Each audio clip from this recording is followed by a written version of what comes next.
Hi guys, i-update ko lang kayo dahil bago na nga yung monthly contributions ngayon sa Pag-ibig. So ito na yung magiging tubo ng Pag-ibig contributions ninyo.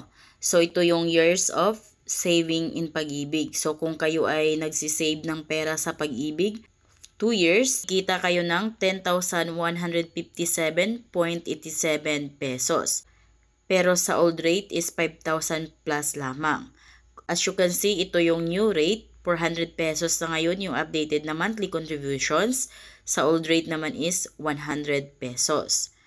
Then pagka 5 years naman, so 27,000 pesos naman. Sa old rate naman is 13,000 plus.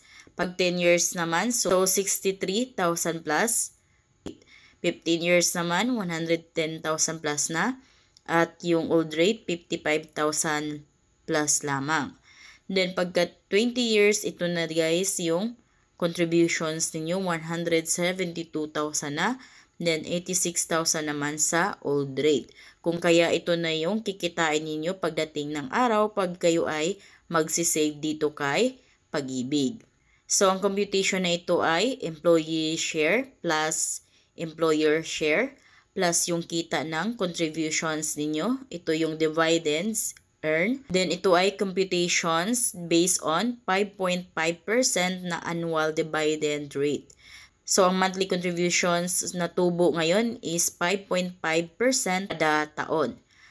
Ayan guys, yan lang yung update ni Pag-ibig pag once na kayo ay magsisave dito sa bago nilang contributions rate. Kung kayo ay mga self-employed, so maghuhulog na kayo lagi ng monthly contributions ninyo dahil ngayon is mas pinalaki na yung magiging savings ninyo. So, ayun lang guys. Thank you for watching.